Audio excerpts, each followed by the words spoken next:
दोस्तों, रोज़ की तरह आनंद लिखनी ब्लॉग में सबका हार्दिक स्वागत है। सबके मंगल भविष्य की कामना के साथ दोस्तों मैं ठीक हूँ, आप लोग ठीक होंगे। रोज़ की तरह प्रेरणादायक स्रोत के रूप में, प्रेरणादायक वचनों के रूप में, विचारों के रूप में मैं आपके सामने प्रस्तुत होता हूँ अपने ब्लॉग के माध्यम से।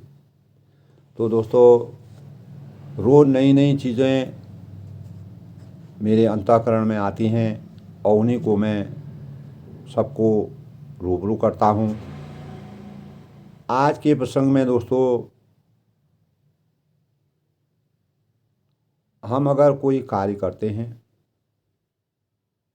दोस्तों, मैं ज़्यादातर युवा शक्ति के लिए, जो नौजवान हैं जिनको अपना चरित्र बनाना है, अपना जीवन सार्थक करना है, कुछ न कुछ भाव किसी से सीखने हैं, उसके बारे में अपने भाव व्यक्त करता हूँ। और दोस्तों, आज के प्रसंग में सबसे पहले ये है कि दोस्तों, हम जानें कि काम में किसकी आवश्यकता है। हम अगर कोई काम करते हैं तो उसमें हमें किसकी सबसे ज़्यादा आवश्यकता होती है। तो हर काम में अपनी विशिष्टता होती है और हर व्यक्ति की अलग अलग विशेषता होती है।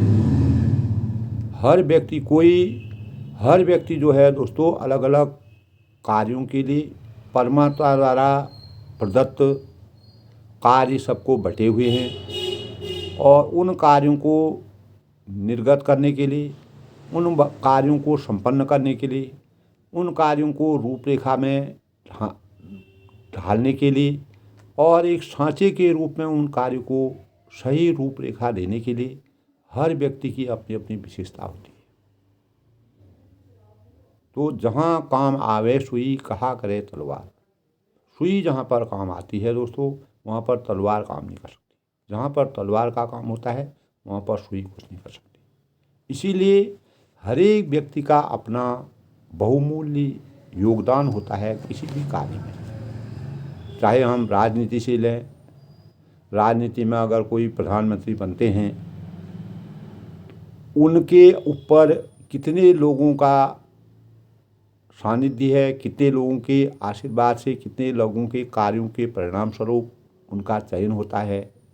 कहीं पर भी कोई विद्यार्थी है, वह आगे बढ़ता है तो किस प्रकार गुरुओं का, जो शिक्षक होते हैं, उनका योगदान होता है, माता पिता का योगदान होता है, समाज का योगदान होता है। तो किसी भी कार्य को करने के लिए हमारे जीवन में अलग अलग आदमी की अलग अलग विशिष्ट योग्यता होती है। तो ये जानना हमें आवश्यक ही है कि काम में किसकी आवश्यकता है। हर काम की अपनी विशेषता होती है और जिसमें विशिष्ट योग्यताएं और व्यक्तिगत गुणों की आवश्यकता होती है। तो दोस्तों, व्यक्ति को एक लीडर के रूप में चुन करके वो किस प्रकार से किसी काम को सार्थक रूप में उसको आगे को चलाने की प्रक्रिया प्राप्त करते हैं और वह कार्य कैसे संपन्न होगा, उसको शीर्ष तक कैसे पहुंचाया जाएगा और उसमें किस प्रकार की विधा से हम उस कार्य को आगे ले जा करके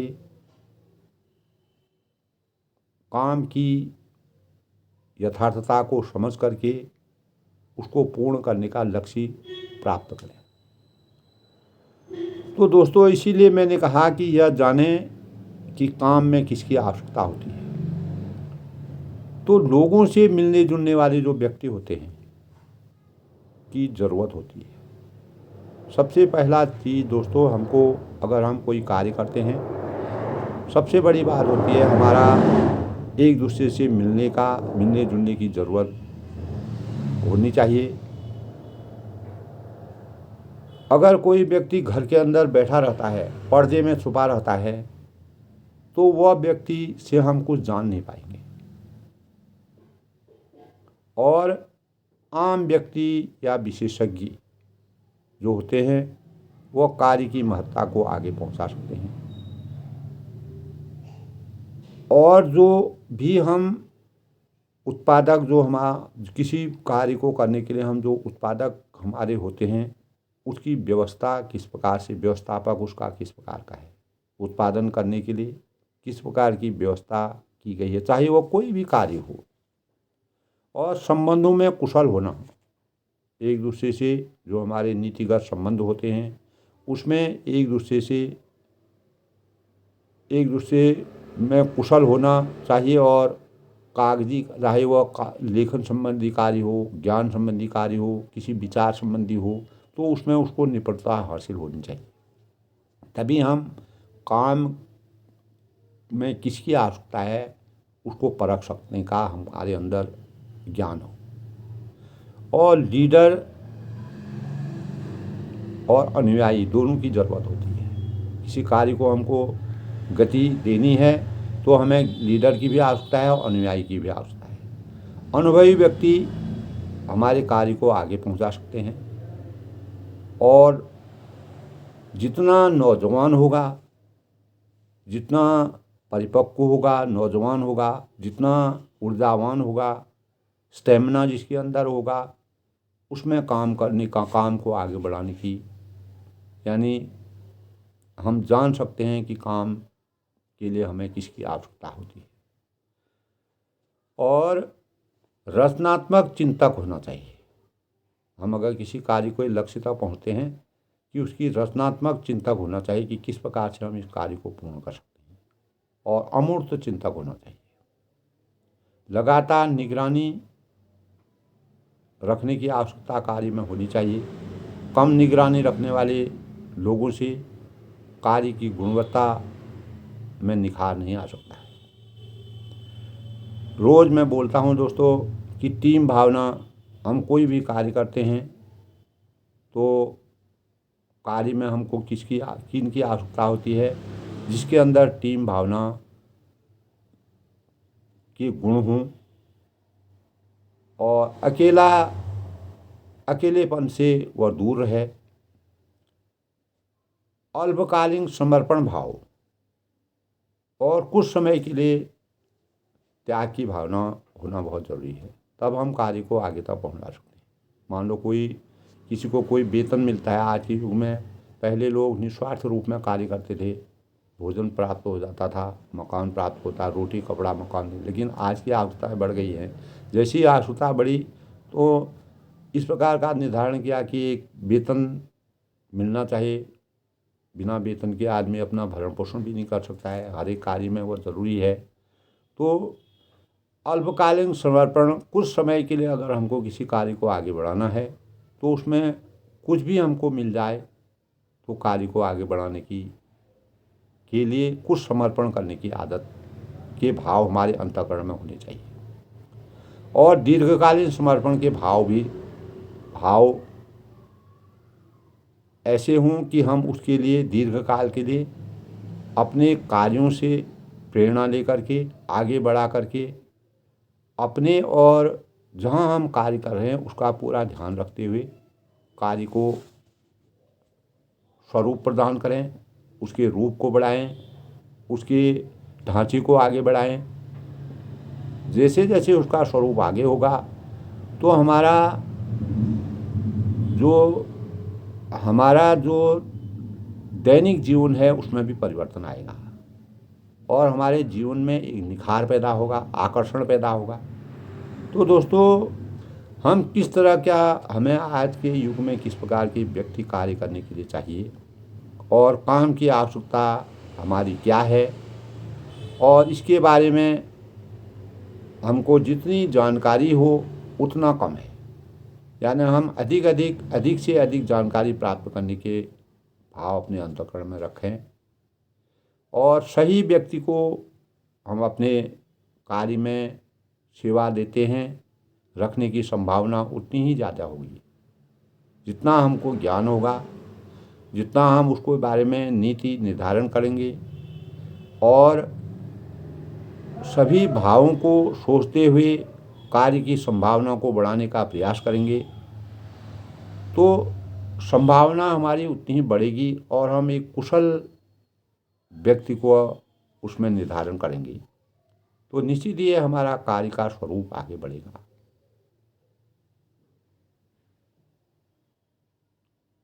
तो अनेक जो मनोवैज्ञानिक हैं दोस्तों, जो कार्यों के बारे में जानते हैं कि गलत व्यक्तियों को नौकरी पर रखने से जो काम से भागते हैं, पेशेंस नहीं रखते हैं और कार्य कुशलता नहीं है और जिनमें समर्पण की भावना नहीं है, कुशल योग्यता नहीं है, रचनात्मक चिंतन नहीं हो और टीम भावना नहीं है,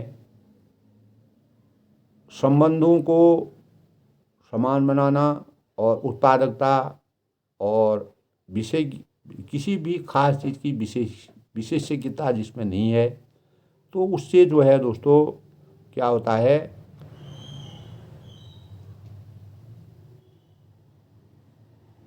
कंपनी या कहीं पर भी हम कोई संस्था या कहीं पर भी काम करते हैं तो उसमें नुकसान होता है। तो कई बार हमको ज़्यादा कीमत चुकानी पड़ती है, जितना हम लाभ चाहते हैं उतना लाभ हमको नहीं होता है और हम कार्य की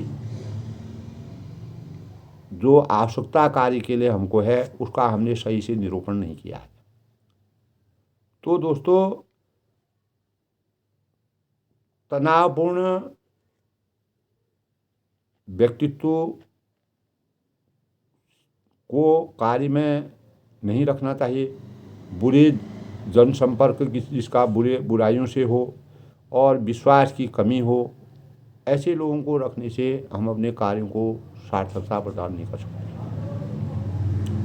तो दोस्तों जो लीडर होता है, जो कार्य को शुरुआत करता है, प्रारंभ करता है, तो उन्हीं लोगों की उन लोगों का उत्तरदायित्व जो होता है उससे हमें पता चलता है कि व्यक्ति को वह अपने ज्ञान से और अपने अनुभव से ये पता कर लेता है कि हमें किस व्यक्ति को का चयन कैसे अपने कार्य को आगे बढ़ा करके हम निपुणता हासिल कर सकते हैं, अपने कार्य को आगे बढ़ा सकते हैं। तो सबसे बड़ी चीज़ ये होती है दोस्तों, प्रसन्न चित्त रहना, बुरी तरह से कभी किसी पर पेश ना आना और ट्रैक रिकॉर्ड बढ़िया रखना, प्रत्यक्ष रूप से बातों का संवाद करना, तर्क वितर्क से दूर रहना और एक निश्चित मार्गदर्शन यानी टिप्पणी जो बिंदुवार मार्गदर्शन करना, इससे जो है पूरा जो कार्य का तंत्र है, कार्य में जितने जनबल जो भी तंत्र काम कर रहा है उनकी नियुक्ति का ध्यान, उनके जीवन का ध्यान, उनके पूरे संपूर्ण जीवन का ध्यान, किस प्रकार का जीवन और किसी प्रकार के तनाव में वह ना रहें, इसका हमें पूर्ण रूप से ध्यान रखना पड़ेगा। तभी हम काम में किन की हमको आवश्यकता है उसको हम गुणात्मक कर सकते हैं, अगर हम सही व्यक्तित्व का चयन करेंगे। यानी हमको कैसे आदमी की ज़रूरत है और इसके बाद आप कैसे दूसरे आदमी की तलाश करेंगे। क्षेत्र में अच्छी तरह तलाश करने के लिए समय देना पड़ेगा। एक दूसरे का रेफरेंस यानी कौन किससे संबंध रखता है वह बहुत ज़रूरी है। अगर हम किसी व्यक्ति का चयन करते हैं तो चयन का तरीका प्रासंगिक होना चाहिए। किसी भी करीबी सहयोगियों को साथ अवश्य रखना चाहिए जिससे हमको उसके व्यक्तित्व का पता चले और उनकी राय मशवरा उनसे होना चाहिए।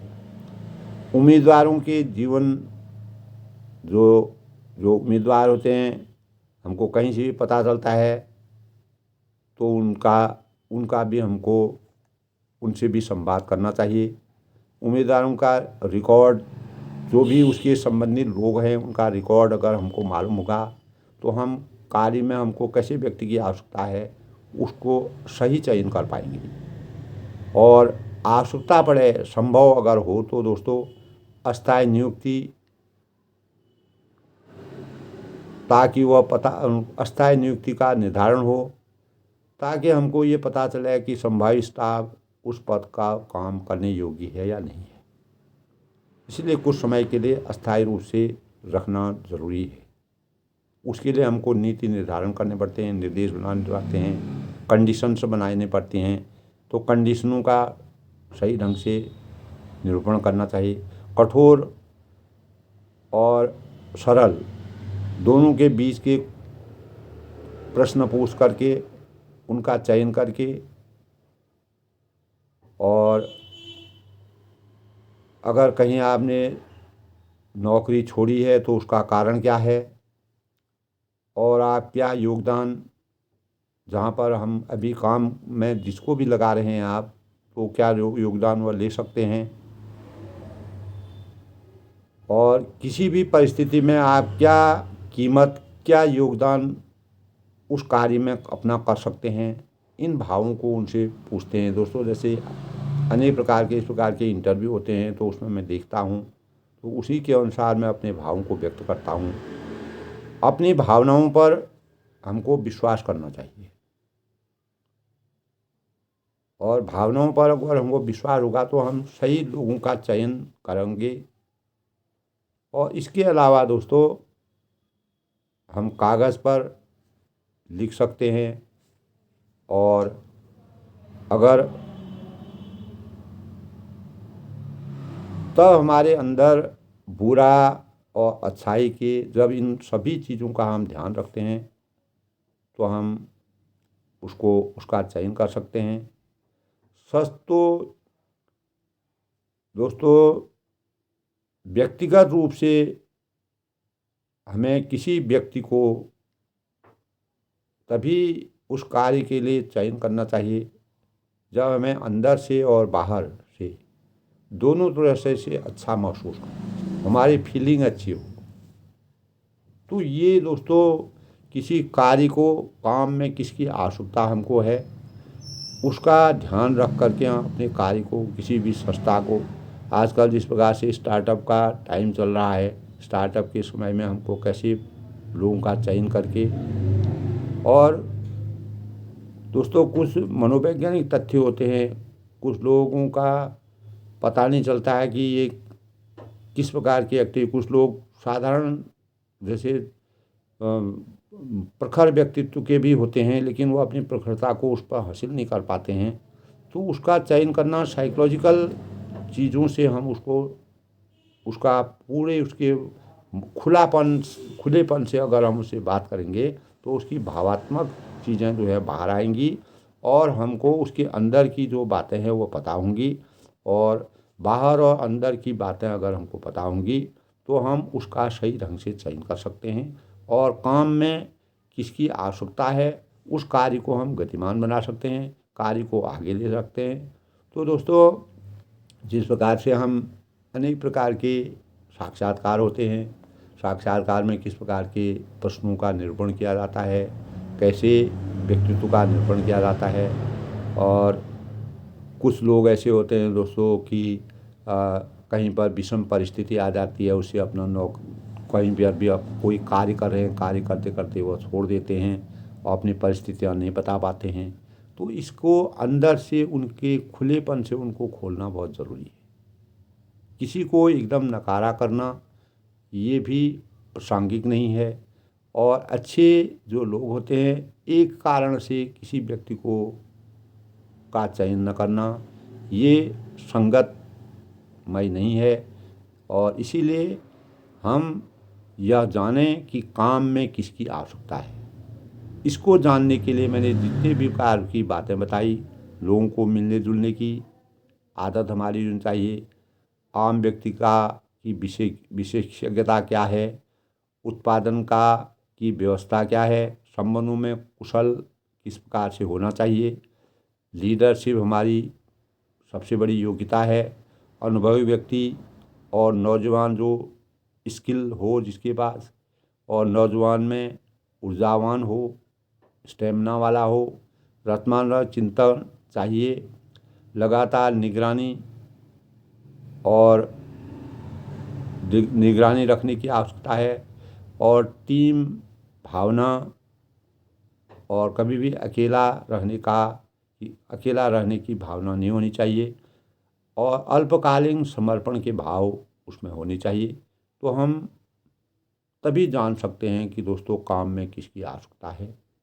आज के आनंद लिखनी ब्लॉग में सबके मंगल भविष्य की कामना के साथ दोस्तों मैं अपने प्रेरणादायक बातों को अपने मन में सोचता हूँ, और उन्हीं बातों को सोच करके अनेक प्रकार के साक्षात्कारों को देखता हूँ, उसी से अपने भाव व्यक्त करता हूँ, और उसको जो भी हमारे भावी नागरिक हैं और जिनको अपेक्षा है, जो अपनी प्रगति में आगे चलते हैं, जो किसी का चयन करते हैं, अपनी संस्था को बढ़ाते हैं, किसी स्टार्टअप को शुरू करते हैं, कैसे वो अपने कार्य को आगे बढ़ाएं, इसकी तरफ मैं अपना ध्यान, सभी का ध्यान आकर्षित करने की कोशिश करता हूँ। आनंद लिखनी ब्लॉग में सबका हार्दिक स्वागत है। सबके मंगल भविष्य की कामना के साथ कल किसी नई प्रेरणा के साथ आपको मिलता हूँ दोस्तों, रूबरू होता हूँ। और यदि आपको मेरे भाव अच्छे लगे तो सबकी शुभकामना सहित सबको मेरा आशीर्वाद, और बड़ों को मेरा नमस्कार, छोटों को मेरा आशीर्वाद। सब लोग खुश रहें और प्रसन्न रहें। इसी प्रकार कुछ मैं लोगों से सीखता हूँ, कुछ आप सीखें। इसी से दोस्तों आदान प्रदान जीवन का बनता है, और यही जीवन का सार है। इसी से हम एक दूसरे से कुछ ना कुछ सीखते हैं।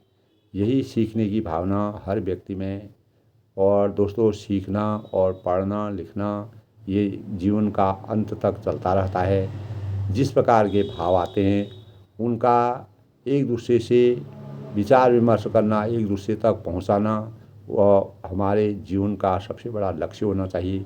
इसी लक्ष्य के अनुसार मैं अपने बातों को एक दूसरे से शेयर करता हूं, और सब लोग इसी प्रकार सुनते रहें, सब लोग खुश रहें।